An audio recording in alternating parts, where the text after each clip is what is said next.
not even able to vote for these wonderful public servants here before us this day. So with great humility, O Lord, we ask for your guidance and direction for their benefit. For we know children and young people of our state are special to your heart, and they are integral to your hope for our peace, our prosperity, and for love to unite us all. So for every piece of legislation, for every action, every meeting, every vote to come, Lord, give each member of this body the power to innovate, create fairness, to promote justice and freedom and equality, to seek peace, to uplift the poor and the vulnerable, to welcome differences, protect our planet, and lead on what matters for the future of every young person in the Commonwealth and their progeny. Lord, this moment is bigger than we could ever imagine, so we seek your strength and your wisdom. And we ask this on behalf of the young people that are looking to this body with hope that we can all come together, learn together, work together, and truly live out what it means to serve and not to be served. And finally, Lord, we ask that you place a hedge of protection around the men and women that serve in our armed forces. Lord, let us give peace a chance. And as we seek this, Lord, we also seek to forever serve as instruments of your peace. We humbly ask all these things. Amen.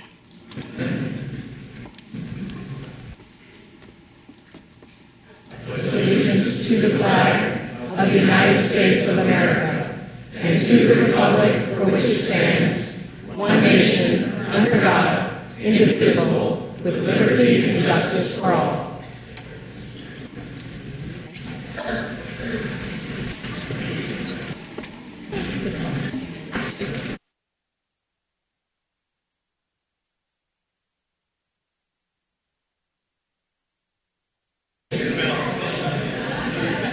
The members will answer the roll call by indicating their presence on the electronic voting board.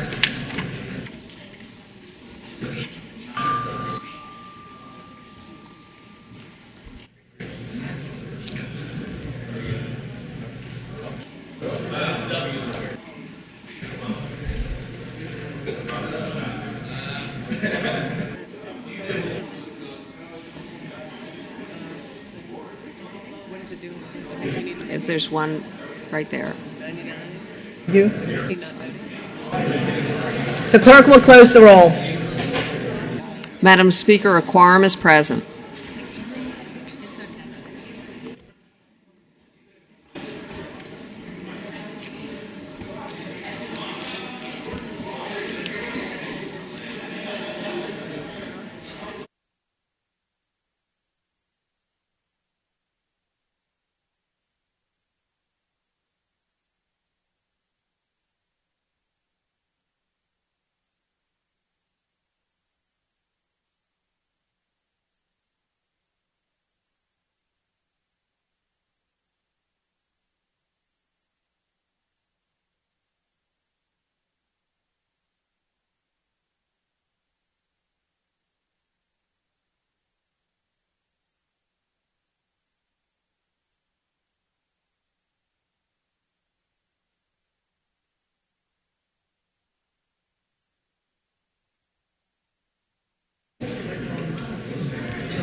The delegate from Alexandria, Delegate Herring.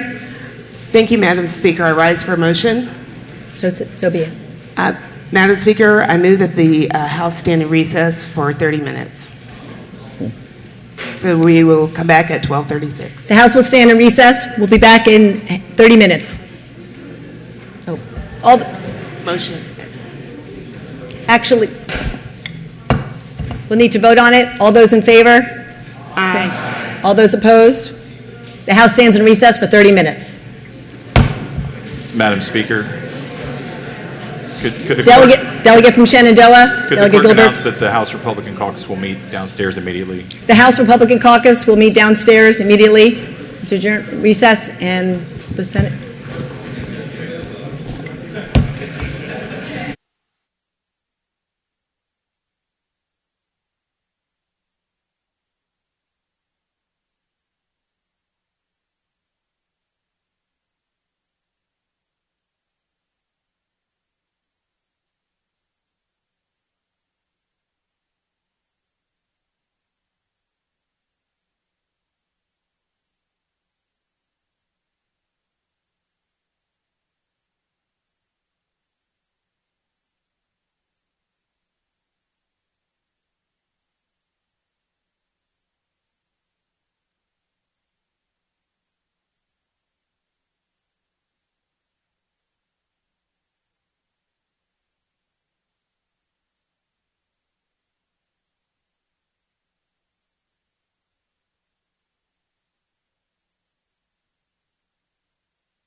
The House will come to order. The House will be at ease.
The House will come to order. The clerk will report a resolution. House Resolution Number 17, establishing the rules of the House of Delegates for the 2020-2021 sessions of the General Assembly of Virginia. These are available on your desks and on iHod. The delegate from Alexandria, Delegate Herring. Thank you, Madam Speaker. I'd like to take a few minutes with the body and explain the rules that you have before you and how they differ from last year's rules. And then if I could just get through everything, and I think from there we'll proceed with questions. I'm sure people have some. So first, the pronouns and other references in the rules are in the feminine gender. New Rule 86 highlights and interprets the use of the feminine gender in the rules. It states, any word in these rules used in the feminine includes the masculine and neuter. Next, when applicable, the word will replaces the word shall throughout the rules. This is a practice that has been used started to be used by legislative services, and is a new drafting that's often used by attorneys. The last two paragraphs of Rule 2 concerning an absence of the speaker or a vacancy in the position have changed from previous versions. Under the 2018-2019 rules, if a speaker were absent, the speaker's duties would be performed by the chairman of the Committee on Privileges and Elections. If the speaker's position were vacant during a regular or special session, the House would elect a successor. If the speaker's position were vacant during the interim, the Committee on Privileges and Elections would elect a speaker to serve until a successor was elected by the House at its next session. Under the new rules, if the speaker is absent and has named no one to act in her stead, the House Majority Leader will serve as Speaker. If the Speaker's position is vacant during the regular or special session, the House Majority Leader will serve as Speaker pro tempore until the House has elected a successor.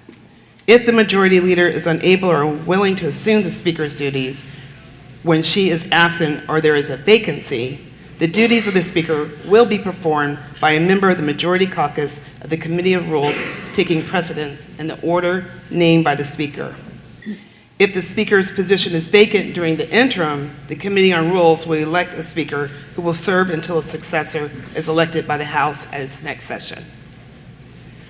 Now, just the word hall that was throughout the rules is now replaced with the word chamber. That's the way we refer to this room, so is House Chamber. Rule 6B states that the seat or office space occupied by a member re-elected will not change absent the member's consent, except that members will be moved left or right by the clerk to maintain contiguity in dividing the chamber along major party caucuses. Now, the 2018-2019 rules did not mention the clerk moving seats to the left or right to maintain the contiguous nature of the caucuses. While there has been no disruption by any member of this custom and practice, at least in my memory in recent past, we thought it was wise to put the practice that we have into the rules. On Rule 16, the membership of the Committee of Appropriations is 22, whereas it was 24 in the 2018-2019 rules. It always has been 22 rules. I think what happened is that number 24 was left from previous time when there was a power sharing arrangement, so it's a cleanup. Now we come to committee names. The committee that was known as Militia, Police, and Public Safety will now be the Public Safety Committee. The committee that was known as Science and Technology Committee will now be the Communications, Technology, and Innovations Committee. And also Commerce and Labor will be called Labor and Commerce. Rule 16 provides that the membership of the Committee on Rules is 17 plus the Speaker. We just added one more. The previous rule was 16. Rule 16A maintains the same method of apportionment for members in standing committees and subcommittees as in effect in the 2018-2019 rules, with the exception of the Committee on Rules. Under Rule 17A, the chairman of any standing committee may serve as an ex officio member of a subcommittee and may vote on that subcommittee provided that only if a member of the majority caucus is absent when the question is before the committee, and that's to protect the balance of power. The 2018-2019 rules under Rule 18 spoke to the use of select committees and subjects that could be directed for study by the select committees. The 2020-2021 rules did not explicitly mention select committees. In fact, the prior year's rules actually prohibited select committees. Rule 20 of the 2018-2019 rules authorized chairs of standing committees to hire additional citizens for such purposes, but did not require the speaker's approval. We thought it would be prudent to make sure that there is some approval process to make sure that we are not throwing or going into expenses that are not warranted. So now, Rule 20 authorizes a chairman of a standing committee with the speaker's approval to hire or engage additional clerks, counsel, and other staff personnel to review legislation or perform duties. Rule 23A provides that the House Committee on Rules will establish a formal policy for the training, reporting, investigating, and resolving of issues of harassment on the basis of race, sex, color, national origin, religion, sexual orientation, gender identity of expression, age, or against other qualified persons with disabilities that extends to the public and to the persons engaged with and employed by the legislative branch.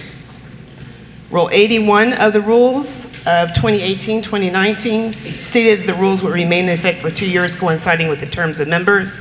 This is just we changed the language, but it still has the same meaning. That now it says the rules will remain in effect upon adoption and coinciding with the terms of the members. The new Rule 85 states that it is the policy of the Virginia House of Delegates to take all reasonable precautions to ensure the safety of every member, full and part-time employee, page, intern, visitor, and guest of the Virginia House of Delegates. It provides that in keeping with such commitment, the House Committee on Rules, by a majority vote, will establish a formal policy on the ability of members, staff, guests, and visitors to bring firearms into the areas under the legal authority of the House of Delegates. Madam Speaker, I move adoption of the resolution, but I do believe that there may be line amendments. Madam Speaker. Delegate from Shenandoah, Delegate Gilbert. Madam Speaker, I rise for a purpose of a question. Delegate Gilbert. Will the Majority Leader yield for a question? Will Delegate Herring yield to a question? Yes, I will. Yes, you will. Madam Speaker, I would just ask the delegate, first of all, as to Rule 18, which would eliminate the prohibition on select committees that are undertaking subject matter within the purview of a standing committee. Would the delegate just explain to me the purpose of that further, in the sense of why? I know she has stated what it does. I guess I'm wondering why the majority would intend to do that.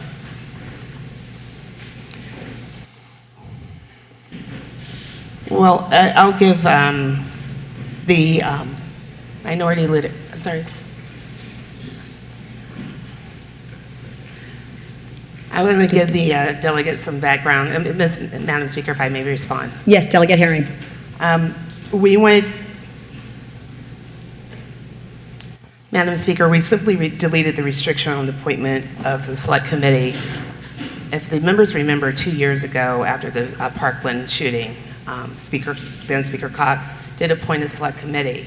However, our rules prohibited a select committee to be established. And so we thought it was important to just go ahead and delete that restriction. Should an occasion happen, that select committee needs to be appointed. And I want people to, if those members who have been here, this happened late in session, that shooting, and the speaker indicated that we did not have enough time for the standing committee to address the urgent issues at hand. So this will allow, if there is a desire to have a select committee, which is not anticipated, that will allow the flexibility without violating the rules. Madam Speaker, Delegate Gilbert. will the delegate yield for another question? Will the delegate yield? Yes, I will. The delegate will yield. Delegate And I Gilbert. appreciate that response, and certainly we considered that we had previously established a select committee for, which was historic in nature. It had not been done before. I think in 150 years, we had not had a select committee to simply debate a single issue. In this case, the issue was that of school safety. And because it was so unique, so historic, of such magnitude and importance that we needed to do it, am I hearing correctly from the delegate that the majority would intend to limit this power to such unique, historic moments, or would this be become more of a routine way of getting around perhaps the standing committees? Delegate Herring. Thank you, Madam Speaker. I would respond to the delegate that this side of the aisle recognizes that we have committees of jurisdiction, and when things that need to be properly placed in committees of jurisdiction, that's what we will do. And yes, it would be a unique situation, just like we had that shooting. It was toward the end of session, and it is not anticipated that we will start establishing select committees willy-nilly, but it would have to rise to such a level. Madam Speaker, will the delegate yield for another question? Will the delegate yield? Will the delegate yield? Yes. Thank The delegate you, will yield. Thank you, Madam Delegate Speaker. Gilbert. Madam Speaker, I would ask the delegate, and I appreciate the response, and I appreciate that the majority intends to limit the use of this power to extremely limited circumstances, maybe once every 150 years or so. But I would just point out and ask the delegate if she would confirm for me that that Rule 16A, as to the proportional representation on committees and subcommittees, that only applies to standing committees of the House and not to any such select committee. Would that be correct if we were to have a select committee again? The delegate from Alexandria, Delegate Herring. Thank you, Madam Speaker. I will respond to the delegate. If you look at the four corners of the document, that would say that, but I would also tell the delegate that it has been within our spirit that we have proportionality within the rules, and I would anticipate that there would be proportionality with the select committee. Delegate Gilbert. Thank you, Madam Speaker. And would the delegate yield for one more question? Will the delegate yield? Happy to, thank you. Delegate will yield. So I suppose this is just mainly by way of thanking the delegate for being forthcoming and honest, and wanted to have this discussion, Madam Speaker, on the floor and have her respond on behalf of your caucus. And I suppose with that, I don't necessarily have a question now that I think about it, but I do appreciate her honesty in responding. So thank you, Madam Speaker. Thank you, Delegate Gilbert. The clerk will report the floor amendments. Floor amendment, House Resolution 17 by Delegate Gilbert, dealing with Rule 2. This is available on iHod, and if you need a hard copy, it's available in the copy room at the back.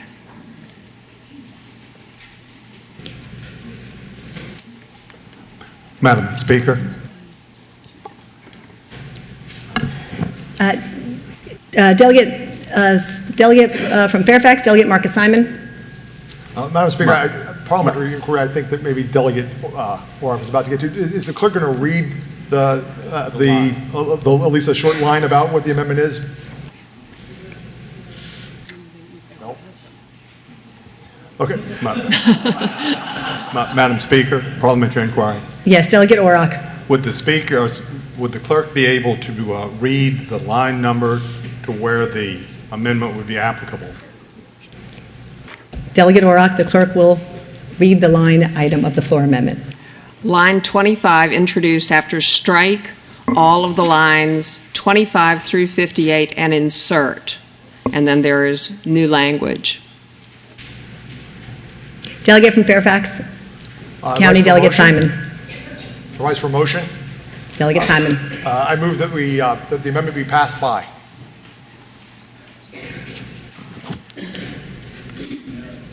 All those in favor? Excuse me, Madam Speaker. Delegate Gilbert. I rise to speak to the motion. Delegate Gilbert. You have the floor. Speaking to the motion, Madam Speaker, normally I think we would have at least afforded our colleagues the opportunity to say what their amendment does before we dispatched it. But if that is to be the practice that we are not afforded such opportunity, I would simply say that in speaking to the motion to pass by the amendment that apparently no one knows what it does yet because it hasn't been read, and I'm not putting that on the clerk, but there appeared to be some confusion over there. So before we pass by the motion, I would just simply like to advise the members what the motion does. The motion would pass by an amendment that essentially restores us to the previous method of dealing with a vacancy in the speakership, which would have been to avoid putting the speakership in a political position. Of course, Majority Leader, and I have no doubt that my colleague, who is the Majority Leader at the moment, could handle herself quite well in the role. However, we have relied on this process, I think, primarily out of a sense of history, and the history is that from my understanding, Privileges and Elections is among the, if not the oldest standing committee in this body, and it has the weight of that history behind it, and so we have entrusted this this responsibility to P&E if there is a vacancy, and that has worked just fine. It has kept the politics of the leadership position out of that and put it in the hands of a respected and austere committee, and I'm certain that the committee now established by Madam Speaker would likewise be able to handle such a vacancy were it to occur. So that's what the motion to pass by would do, is eliminate our ability to vote on that amendment and restore the previous procedure and the reasons therefore. So I would ask the members to oppose the motion to pass by. Thank you, Delegate Gilbert. Delegate from Fairfax, Delegate Simon. Madam Speaker, members of the House, with less than 2 minutes, I think, to explain. I understand certainly the delegate from Shenandoah's concerns and adherence to tradition and practice. As I think we said yesterday, there's a lot of traditions and practices that have gone by the wayside these last couple of days. This is part of a theme in these rules, is to put into the rules what is in fact the modern practice and what has actually been happening. Typically when the Speaker vacates their seat, as long as I've been here, and I know it hasn't been that long, the Majority Leader steps up and takes that seat. These are temporary appointments. This is in the instance of a vacancy. We're just talking about who takes over for 3 to 7 days until an election can be held for a new speaker. So this isn't something that's going to go on forever. We also felt that rather than going by the list in Rule 16, the order of chairman, that the Rules Committee was a more reflective place of the leadership structure and what people would sort of assume was the first, second, and third in command as far as that goes. And that was the purpose behind the amendment. I would encourage members on this side of the aisle and a couple over there to please vote yes to the motion to pass by. Madam Speaker, would the gentleman yield for purposes of a question? Delegate Orrock, Delegate Fairfax, Delegate from Fairfax, Delegate Simon, will you yield? Do we have enough time? If we have enough time, Do we still Madam have, Speaker, I think we've got about 10 seconds. I yield for a quick question. What would, in fact, this new rule change have negated the fact that Delegate Putney ascended to the speakership upon the resignation of Delegate Wilkins, and the alternative with this rule is Delegate Griffith would have been our new speaker. Would that be correct? Madam Speaker, I'd answer Delegate Simon. Madam Speaker, I would answer the delegate that I wasn't there at the time, but I would take his word for it that that's how it would have worked. Okay, thank you. All those in favor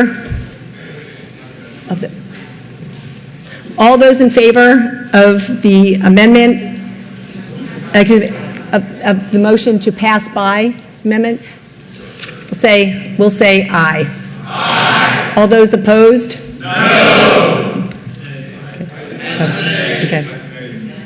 All those in favor of the motion to pass by shall record your vote in the electronic. Madam Speaker, Yes, Delegate from Arlington, Delegate Lopez. Thank you, Madam Speaker. Madam Speaker, if a member wanted to vote to pass by this amendment, that member would vote yes on the board. Isn't that correct? That is correct. Thank you, Madam Speaker. All those in favor to pass by, press vote on your electronic voting board. Vote yes.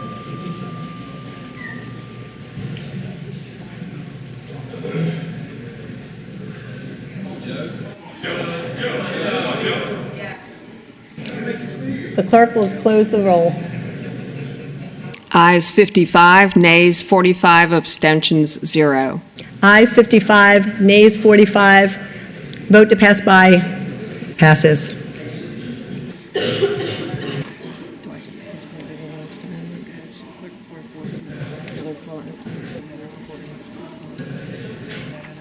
The clerk will report the next amendment.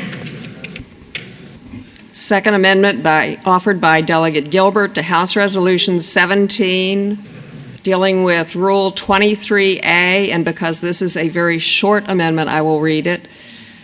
Line 302, introduced after delegates, insert, any such policy established by the House Committee on Rules pursuant to Rule 23A will become effective only upon the approval of a majority of the members elected to the House. Delegate from Fairfax, Delegate Simon. Speaker, I rise for a motion. Delegate Simon. I move that the amendment be passed by. Delegate from Shenandoah, Delegate Gilbert. Madam Speaker, rise to speak to the motion.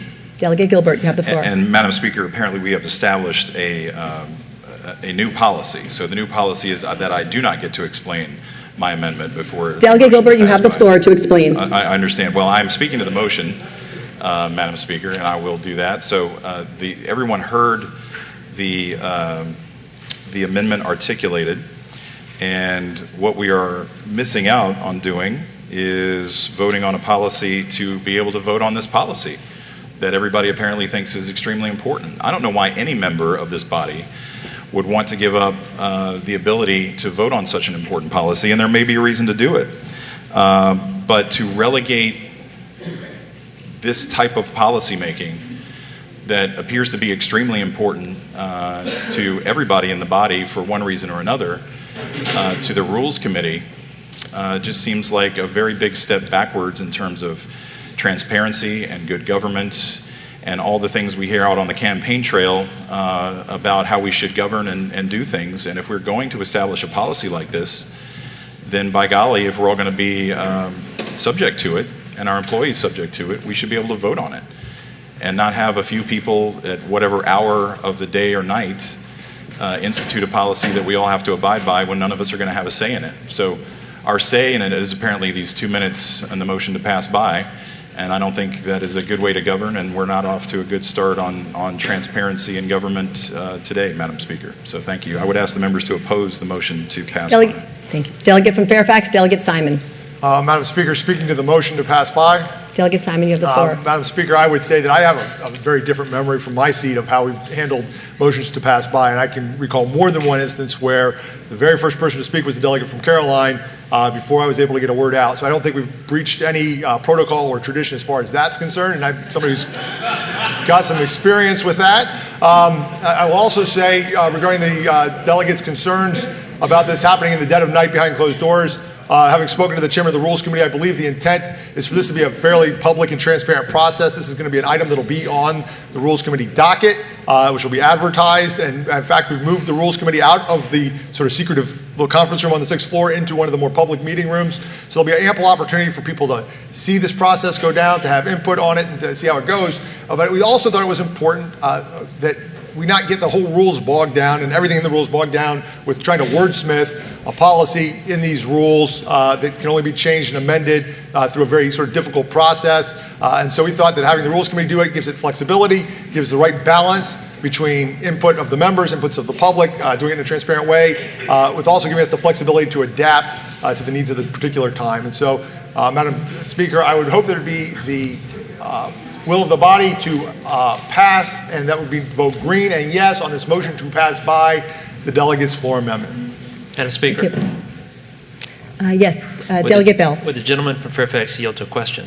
Will the Delegate Simon, will the delegate yield to a question? How much time do I have left, Madam Speaker? We've got about 20 seconds. Yep, I'd 20 ask the seconds. gentleman, Delegate Bell. I'll yield. he is asking us to let another group make this decision for us. Is he willing to share with us who's on that group? Because we certainly don't know. Madam Speaker, I would answer the gentleman that the sooner we get through with these rules, the sooner we'll all know who's on which committees. And so, again, I hope it'll be the pleasure of the body to pass the amendment.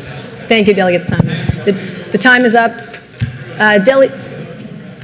Delegate Fairfax, Delegate Watts. Madam Speaker, parliamentary inquiry. Yes, Delegate Is Watts. there still time left on the other side of the question? I apologize, there is not time left. Thank you. Thank you. Okay. All those in favor? Madam Speaker, Delegate from Shenandoah, Delegate Gilbert. parliamentary inquiry. Delegate Gilbert. I keep hearing about the 2 minutes. Are there any rules at all that are governing what we're doing right now? Delegate Gilbert, custom and practice. Okay. Thank you, Delegate Gilbert. Parliamentary inquiry. Yes, Delegate Cole. Just want to make sure, once we adopt these rules, the membership of the Rules Committee, which will be making these rules, is not proportionally represented. Is that correct? We will be voting on the rules dealing with proportionality in a few moments. Follow up. Madam Speaker, yeah, but my understanding is, according to the rules that we will be voting on, Delegate Cole, do you have a question for somebody, another member of the body? this is parliamentary inquiry. Delegate Cole. All right. According to the rules that we will be voting on in a few moments, the Rules Committee is the only committee that does not have proportional representation. Is that correct?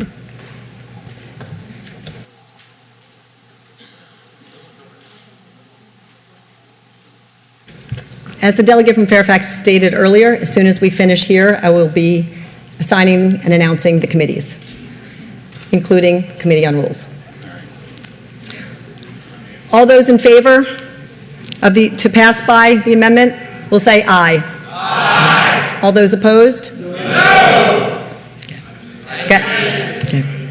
All those in favor to pass by the amendment will vote on the electronic voting board. Yay.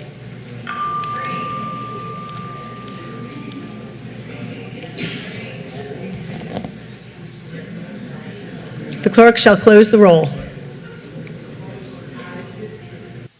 Ayes 55, nays 45, abstentions 0. Ayes 55, nays 45, abstention 0. The amendment to pass by passes.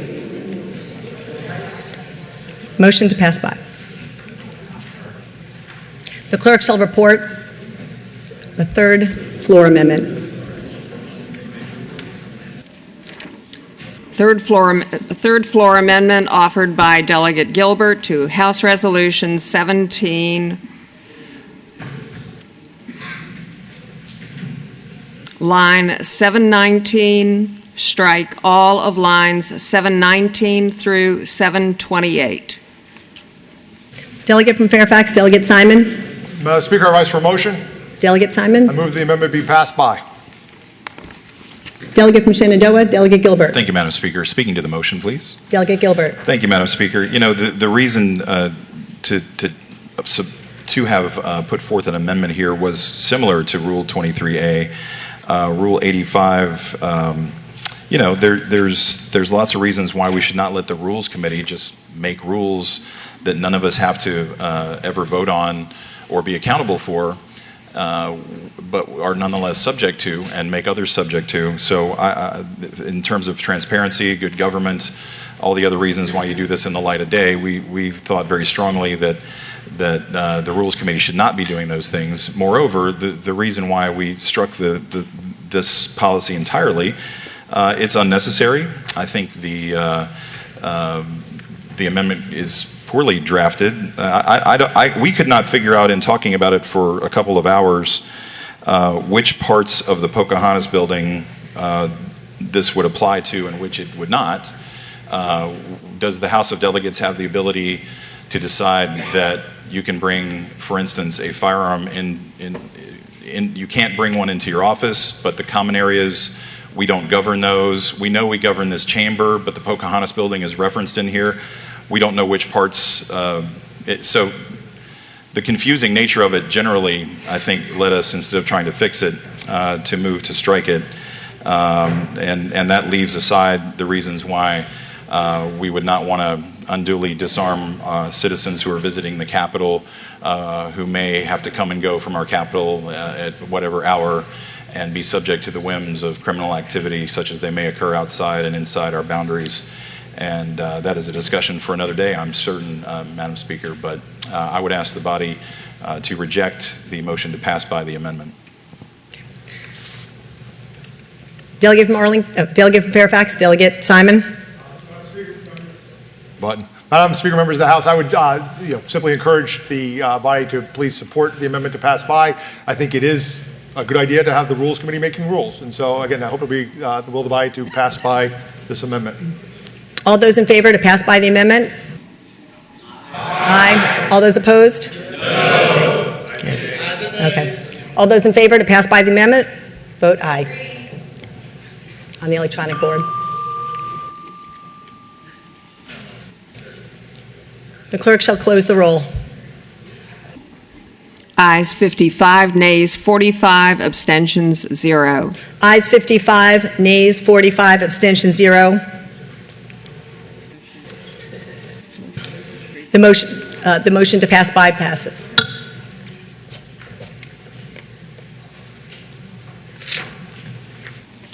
Madam Speaker. Delegate from Shenandoah, Delegate Gilbert. Parliamentary inquiry.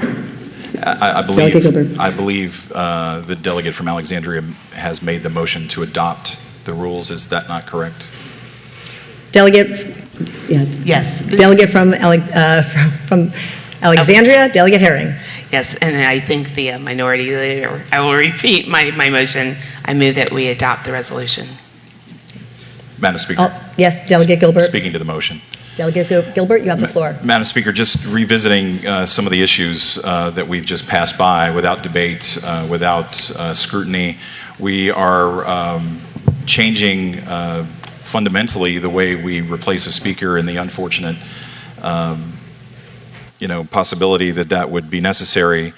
We are politicizing that process. We are further removing transparency and accountability from significant policies that this institution may adopt by a stacked rules committee at a time of its choosing, without any opportunity for this body to scrutinize it, to amend it, to override it, to otherwise disagree or change it. And I just think that is not the way that this body should govern, and it's not a good start to this session if we are immediately going to take two very important issues and relegate any discussion about that policy to a committee for which there is no other recourse. And so I would simply encourage the members, for that reason, as much as we hate to oppose the rules of this body, the policies being enacted today without debate essentially leave us no choice but to ask our fellow members to oppose this set of rules. So thank you, Madam Speaker. Shall the resolution be agreed to?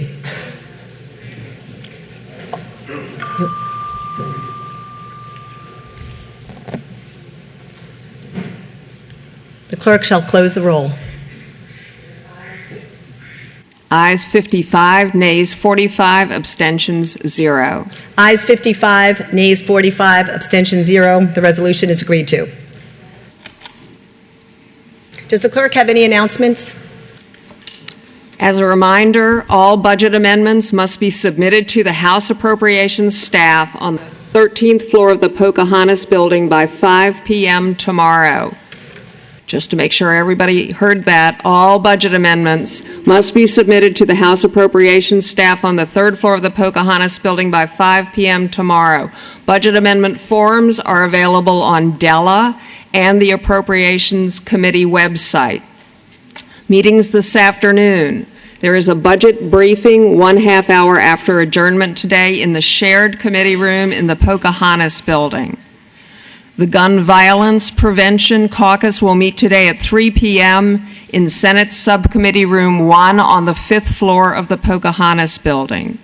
Meetings tomorrow, January 10th. The Democratic Caucus will meet at 10 a.m. in House Room 1. The Republican Caucus will meet at 10 a.m. in House Room 2.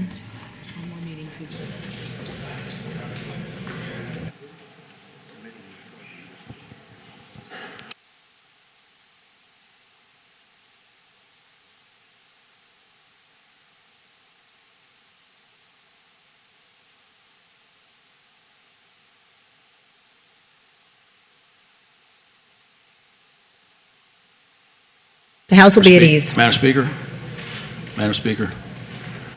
my speak light is on. Delegate from Fairfax. Madam Speaker, Sickles. in parliamentary inquiry, are we in morning hour presently? There is no. Is it? Yes, we are. Delegate Sickles. Okay. Madam Speaker, I rise for an announcement. Delegate Sickles, we're at ease for a few minutes. Okay. Thank you.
The House will come to order.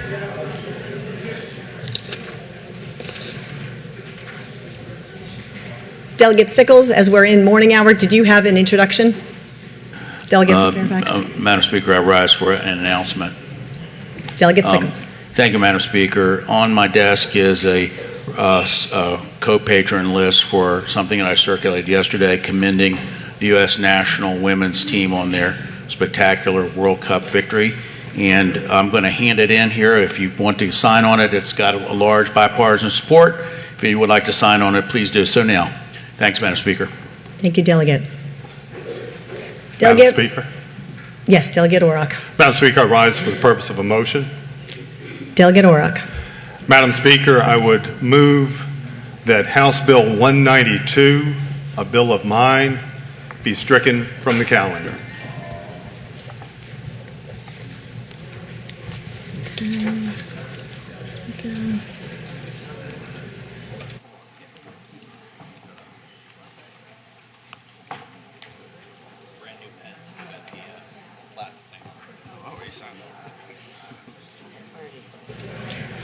Delegate Orrock has requested HB 192 be stricken. All those in favor, say aye.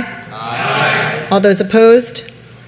Motion carries. Bill is HB 192 is stricken. Madam Speaker. Was rise Delegate for a Orrock, was it procedural 192? question. 192, I believe. Yes, ma'am. Yeah. Yes, Delegate. Rise for a Delegate from procedural Caroline question. County. Delegate Orrock. Given the action of late yesterday whereby we passed a part of the joint assembly resolution and all of the timelines that were embodied in the original resolution as it relates to certain deadlines for conference reports, the budget, things of that nature, would I be correct in presuming that we will see a resolution in the near term that will address those matters?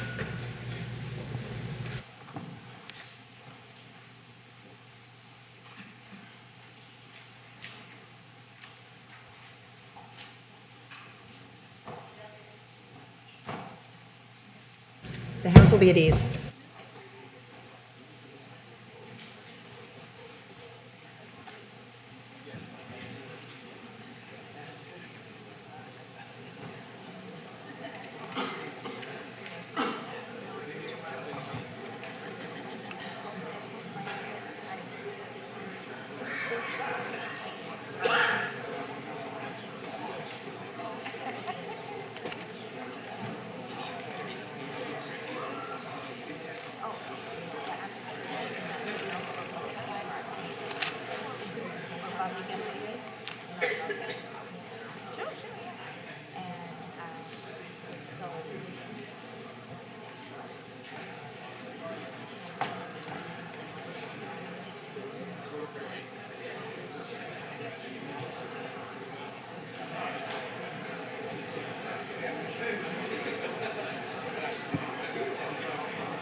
The House will come to order.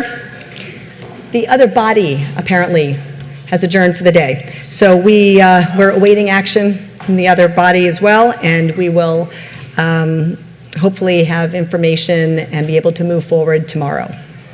I thank you, Madam Speaker. Thank you, Delegate. Delegate from Fredericksburg, Delegate Cole. Thank you, Madam Speaker. I rise for the purpose of an introduction. Delegate Cole. Thank you, Madam Speaker. Joining us today in the gallery is a group of exchange students with the CIEE group, and these students are from various countries such as Mexico, Brazil, Italy, Poland, Nigeria, Germany, and the Czech Republic, and they are learning at various localities in our great Commonwealth, such as York County, Bedford County, Chesterfield, Suffolk, Richmond, and others, just to name a few. And I would ask that my colleagues would give them a warm house welcome.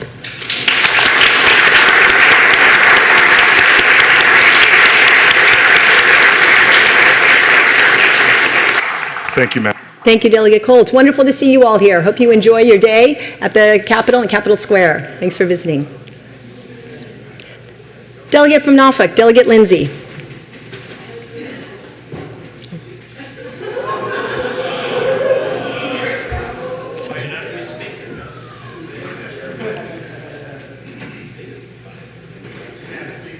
Speaker, I rise for the purposes of an announcement. Yes. Delegate Lindsay, you have the floor.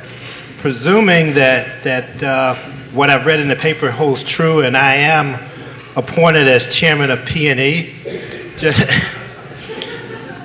our hope is that we're going to have our first meeting of P&E at 9 o'clock on Friday. So that would be tomorrow.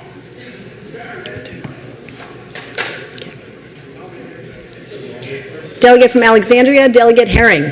Thank you, Madam Speaker. I rise for an interjection. Delegate Herring, you have the floor. Thank you, Madam Speaker. Today's inspiring prayer that focused on the children of the Commonwealth was given by Minister Michelle Milburn, Esquire of Alexandria. She is the founder of Explanation Kids, an education and technology startup launching a free website for schools and parents that provides nonpartisan and developmentally appropriate answers to kids through questions about important issues and events in our country. In addition to being a licensed minister and attorney, Michelle previously served in the White House as an advisor to President Barack Obama, as an attorney advisor to the U.S. Department of Justice, and as an advisor and counsel to the members of the House Judiciary Committee in the United States House of Representatives. Also, Michelle is a public speaker and a classically trained violinist and pianist. Michelle graduated from the University of Oklahoma College of Law and spent her last year of law school as a fellow at the Georgetown University Law School. She graduated from Oklahoma City University with a bachelor's degree with honors in music performance and business administration, violin, and piano. She's very busy and talented.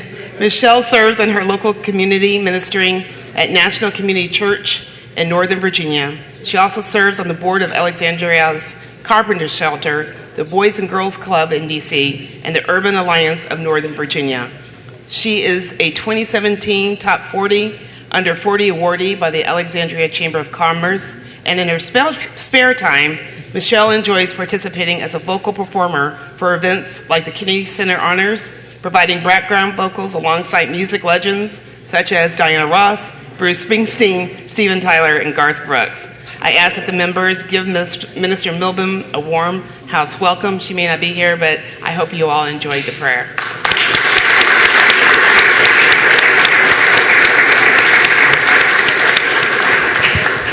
Wow, she's a very talented individual, and we appreciated her words today, very inspiring. Thank you, Delegate Herring. Delegate from Bedford, Delegate Byron. Thank you, Madam Speaker. I rise for an introduction. Delegate Byron, you have the floor. Thank you very much, ladies and gentlemen of the House. Today we have with us a large group of women that are here representing the Virginia Federation of Republican Women. Some of them are up in the gallery. I'll ask them to stand. Some are in the Pocahontas building and throughout the Capitol. It's my honor to introduce these accomplished and conservative women and hope you will give them a warm welcome. Thank you.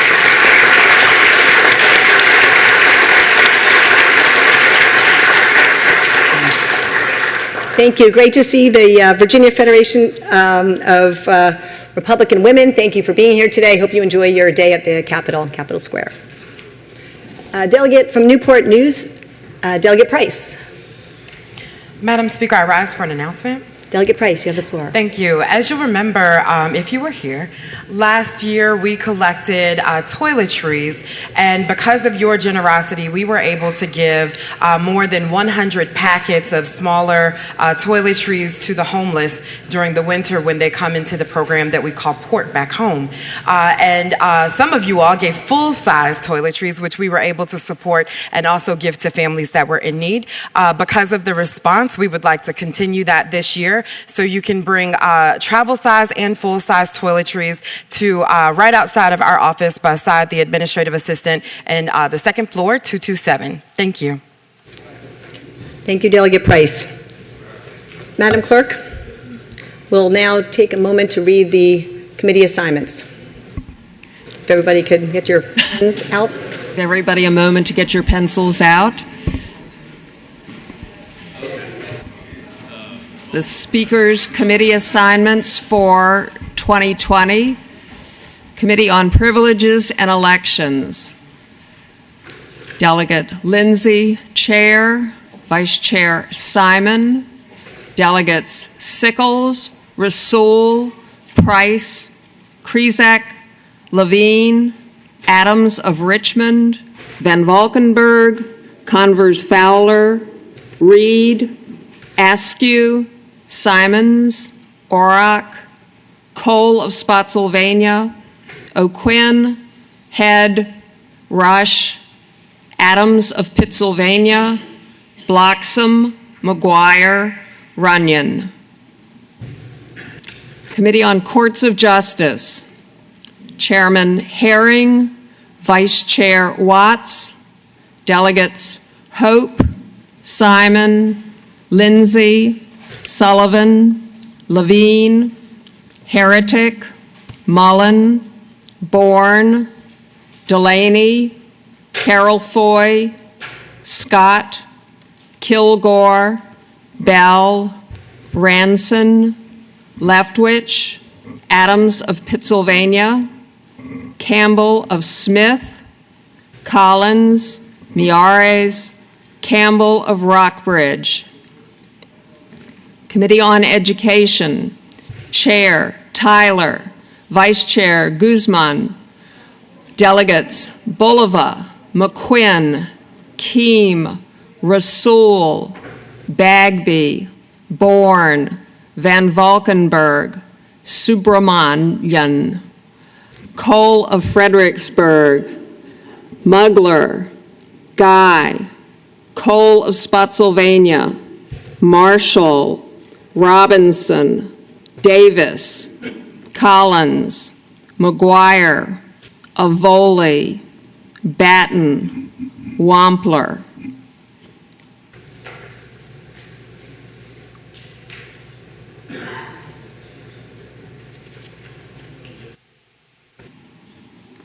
Committee on General Laws, Bulova, Chair, Vice Chair Carr, Delegates Torian, Simon, Murphy, Price, Krizik, Aird, Hurst, Adams of Richmond, Van Valkenburg, Tran, Convers Fowler, Wright, Cole of Spotsylvania, Knight, Moorfield, Leftwich, Fowler, Miares, Brewer, Wampler.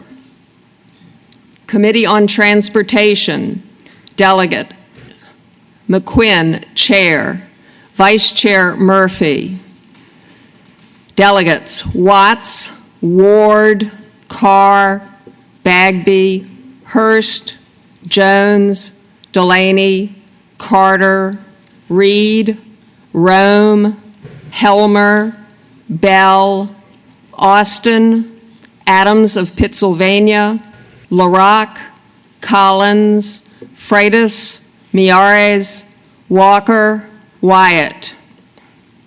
Committee on Finance, Chair Watts, Vice Chair Keem, Delegates Corey, Lindsay, Sullivan, Murphy, Heretic, Ayala, Carter, Carol Foy, Mugler, Hudson, Scott, Orrock, Byron, Ware, Wright, Gilbert, Poindexter, Ferris, Fowler, McNamara. Appropriations, Chair Torian, Vice Chair Sickles. Delegates Plum, Tyler, Bulova, McQuinn, Carr, Krizik, Aird, Hayes, Hurst, Jones, Reed, Cox, Knight, Moorfield, Ferris, Rush, Davis, Austin, Bloxam, Brewer. Counties, cities, and towns. Chair Corey, Vice Chair Heretic. Delegates Murphy, Jones, Goditis, Carter, Rome, Samira, Subramaniam, Mugler, Askew, Guy, Jenkins, Poindexter, Moorfield, Hodges, Leftwich, Campbell of Smith, LaRock, McNamara, Coiner, Wyatt. Labor and Commerce, Chair Ward, Vice Chair Sullivan. Delegates Corey, Keem, Lopez, Lindsay, Bagby, Heretic, Mullen, Bourne, Guzman, Ayala, Goditis, Kilgore, Byron, Ware, Marshall, Wilt, Webert, Ranson, O'Quinn, Head. Health, Welfare, and Institutions. Chair, Sickles. Vice Chair, Rasool. Delegates, Hope, Price, Levine, Aird, Hayes, Adams of Richmond, Guzman, Delaney, Tran, Samira, Willett, Auroch, Bell, Edmonds, Robinson, Hodges, Head, Fowler, Walker, Avoli. Agriculture, Chesapeake, and Natural Resources. Chair, Plum. Vice Chair, Goditis. Delegates, Tyler, Bulova, Keem, Lopez, Tran, Helmer, Cole of Fredericksburg, Hudson, Simons, Willett, Guy, Ware, Marshall, Gilbert, Poindexter, Edmonds, Wilt, Webert, Ranson, Bloxham. Public Safety. Chair, Hope. Vice Chair, Bourne. Delegates, Plum, Corey, Lopez, Rasool, Price, Levine, Carol Foy, Helmer, Cole of Fredericksburg, Simons, Jenkins, Wright, Robinson, Wilt, Ferris, Rush, Davis, Campbell of Rockbridge, Coiner, Batten. Committee on Communication, Technology, and Innovation. Chair, Hayes. Vice Chair, Ayala. Delegates, Plum, Ward, Converse Fowler, Rome, Samira, Subramaniam, Askew, Hudson, Willett, Scott, Jenkins, Byron, Edmonds, Webert, Hodges, Campbell of Smith, LaRock, Freitas, Brewer, Runyon. Committee on Rules. Chair, Fillercorn. Vice Chair, Mullen. Delegates, Watts, Ward, Sickles, McQuinn, Herring, Carr, Torian, Lopez, Simon, Sullivan, Bagby, Cox, Kilgore, Gilbert, Knight, Austin.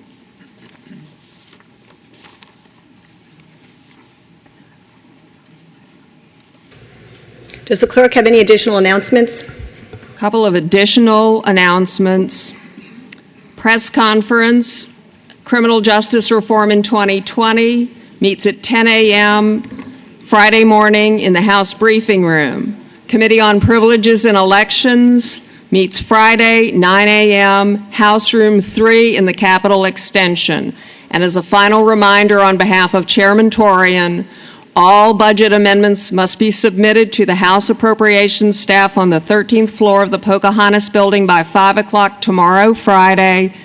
Budget amendment forms are available on DELA and the Appropriation Committee website, and there is an important budget briefing 1/2 hour after adjournment today in the shared committee room, Pocahontas Building.